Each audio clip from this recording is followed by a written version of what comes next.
via Zoom, via United Kingdom, far, far away, is Andy Marsh from Edwards Vacuum. And Andy's going to walk us through a presentation. Of course, we're so excited to have him in Genesee County at Stamp. They're going to be taking on at least 50 acres at the Stamp site. Well, with that, I'll have Andy kind of talk about Edwards and the project at hand. Welcome, Andy. Hello, thank you very much, Chris. Can you all hear me? Yes, we can. Okay, and you can see me, I presume, as well. Yep. Yes. And the presentation? Presentation's Okay. up. Looks good. Excellent, then I'll start. Thanks. Yeah, good afternoon, everybody. My name is Andy Marsh, and I'm the project manager for the Kingfisher project. And I'm really happy to be here to tell you more about our new dry pump factory and about Edwards as well. So let's start with Edwards in numbers. I'm not going to go through all of these, but the first one, we claim to be, I think it's a valid claim as well, number one as far as R&D technology for vacuum and abatement. In fact, it was Edwards that invented the dry pump that we're going to be manufacturing at Stamp back in the 80s. That product range, obviously it's developed a lot since then, remains the standard for the semiconductor industry. We employ about 7,000 people worldwide, and we have a presence in approximately 30 countries. If I turn to this slide, that shows our global presence. Each one of those blue squares is an Edwards entity. The way that we're organized is that these are fully decentralized entities. Those entities are either customer centers, service centers, or product companies. What we're building at Stamp is a product company. And the role of a product company, of course, is to design and manufacture products which are then sold through the customer center network and maintained through our service centers. Breaking news, I haven't even revealed this to Chris yet, but one of the things that we do, one of our customs in Edwards, is to name our product companies after their locations. We had a few choices here. Could have called it PC BATAVIA, PC Alabama. We decided to call the product company PC Genesee. So, and hopefully that works for this particular audience. Maybe not all of you, but yeah. So before I go on and just explain a little bit more, let me talk to you about Atlas Copco. So Edwards is for the last 5 years, we've been part of a much bigger organization, that is Atlas Copco, and that's the name on the application. Atlas Copco, a very, very successful Swedish-based engineering company, goes back over 150 years, employs 43,000 people in 180 countries. And they have been absolutely fantastic parent company to work for. I would never run one of these presentations without running through the Atlas Copco core values. They are, you can see them on the screen, interaction, innovation, commitment. You look at the first one of those, interaction. We develop close relationships with our customers and, of course, our business partners. The relationship that we have already established with GCEDC is incredibly important to us. I think I'm actually going to go one step further than that and say that it was when we met the team at EDC, most of them who were in this room, that was one of the big factors that swayed us and decided us to come to this location in the first place.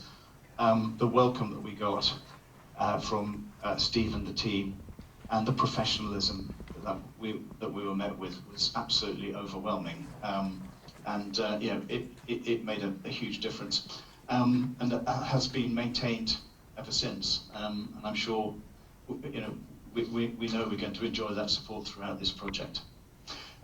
Innovation, you'll see a lot of, probably in future briefings. A bit early for me to say it yet, but we are planning to build a state-of-the-art factory and an environmentally sound one as well. So we're going to be incorporating as much as we can, as we have signed up to science-based targets as an organisation. We take that very seriously. And commitment. If we make a promise, we will keep it. So just a little bit about the product. I've talked about dry pumps. You may not be familiar with them. They're very specialist part of the semiconductor industry. But these pictures kind of show it. If you just take a picture of a dry pump, it's not that exciting. It's a pump in a box, as you see here on the left-hand side. This cutaway shows a pump and booster combination. Typically, there are two pumps in here, booster and the dry pump themselves, both of which are made at Stamp, including the enclosure and everything you see in that, in fact. And this cutaway section shows you the internal workings, the pumping mechanism. So mainly rotors and stators made out of grey cast iron. All of that will be machined in Stamp. And it's a significant part of our investment will be the machine tools that make that. And a significant part of our workforce will be the people to machine those as well.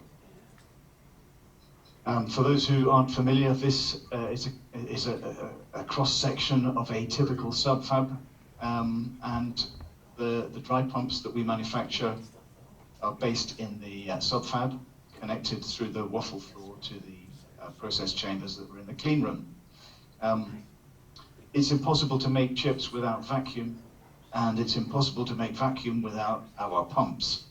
So we are critical to the plan that the US has now got to bring semiconductor manufacturing back to the United States.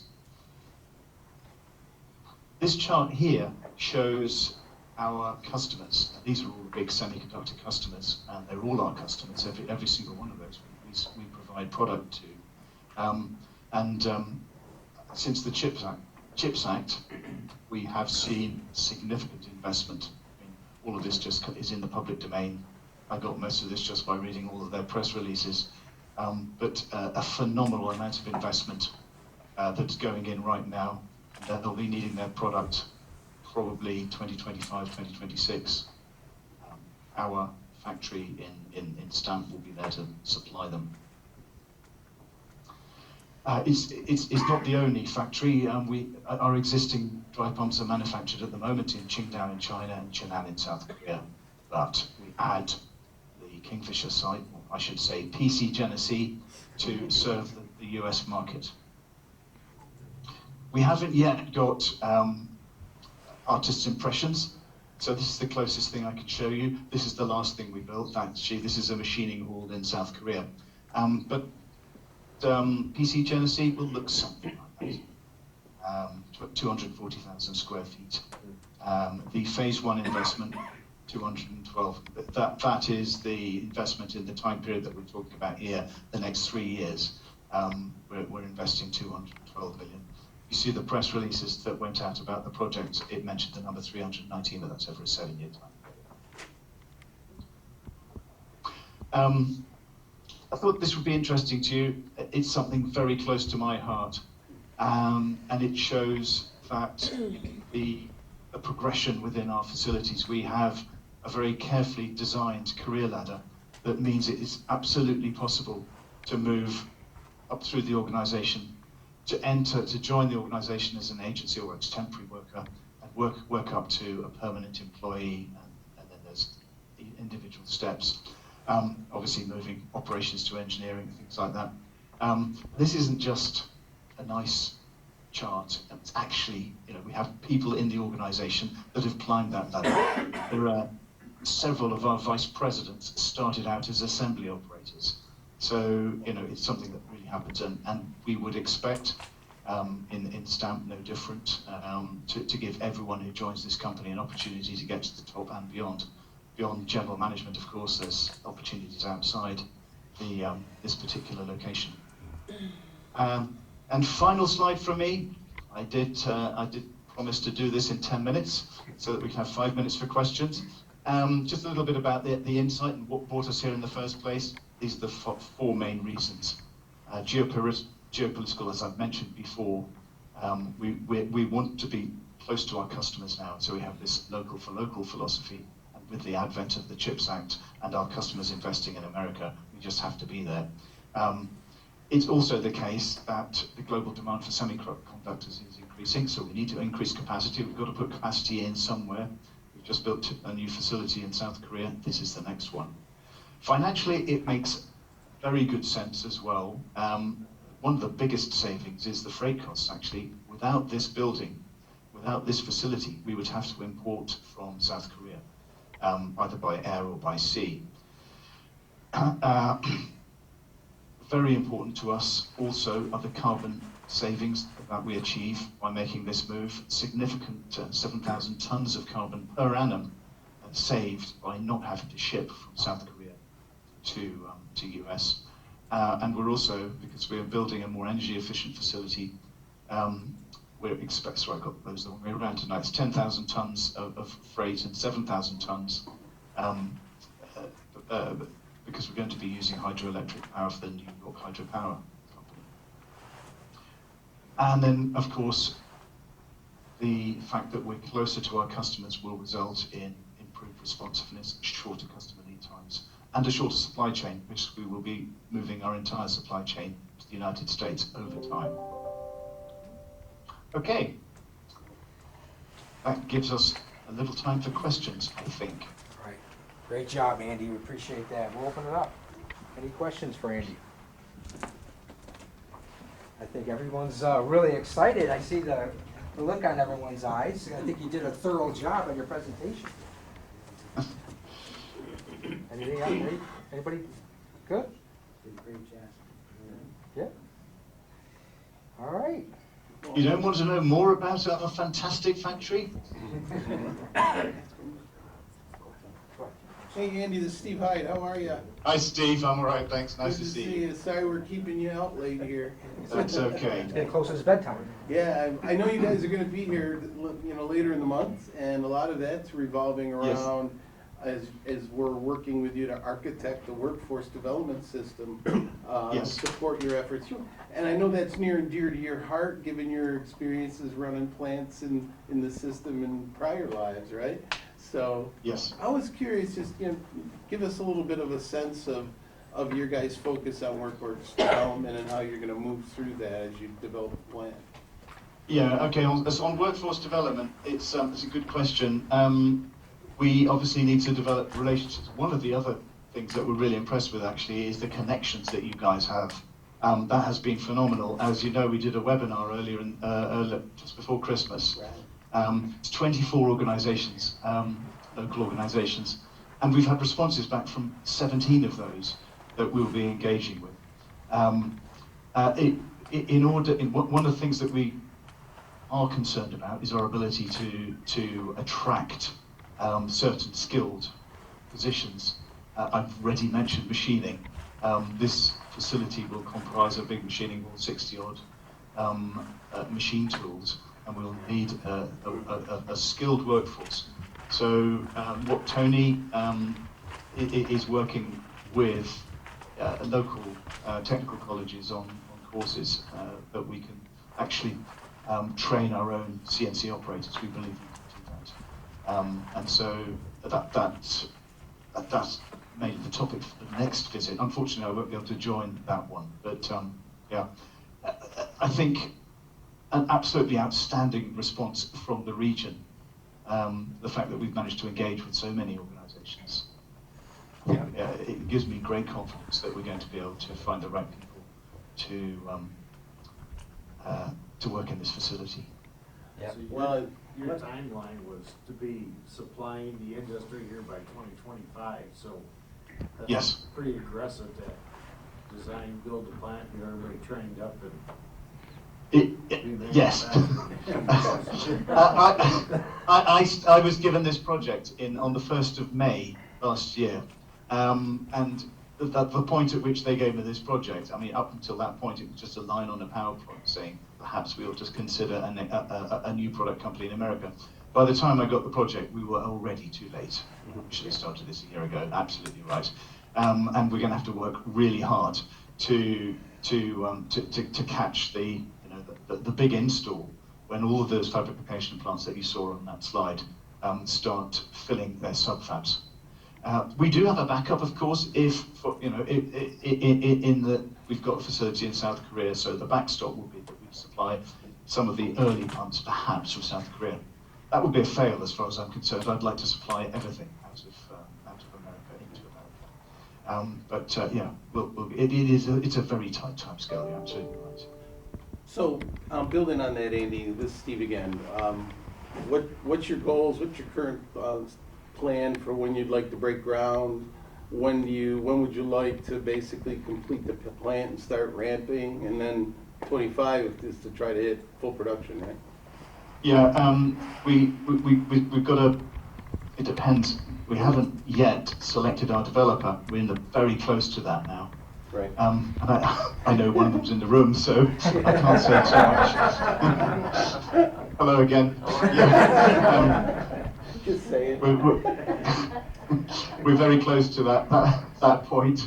And the timescales that would be quoted anything between 15 months and 19 months for the build. Clearly, we can't go across the start line until we have made that initial choice of developer. And you'd have to bear with us on that. It is a big organisation, and with all large organisations, there's a lot of executives that need to sign off on the deal. So we're going through that process at the moment, and it's taking a little bit longer than I would have liked. But we'll be in a position, I think, this time next week to move forward with a developer of our choice.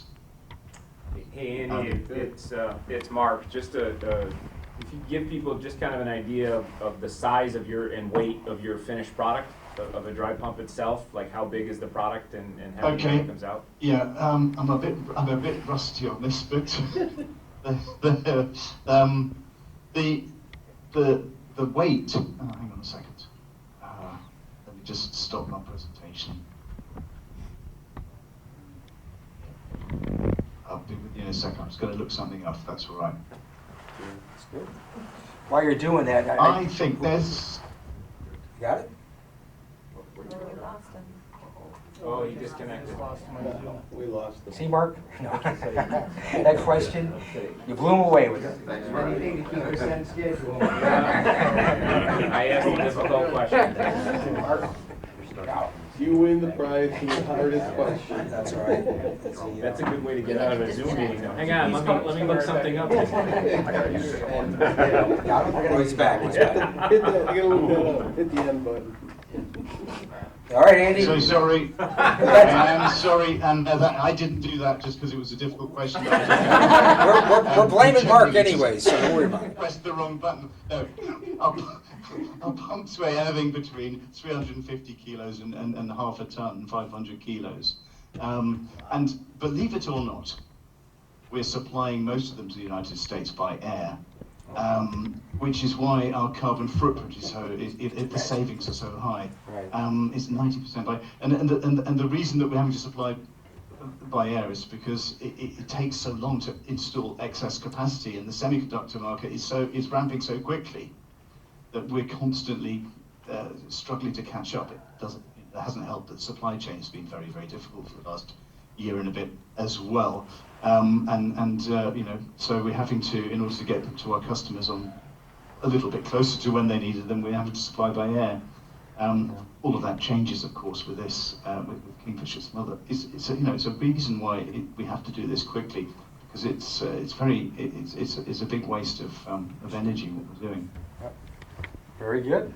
Well, excellent, Andy. Thank you so much for joining us today. And That's okay.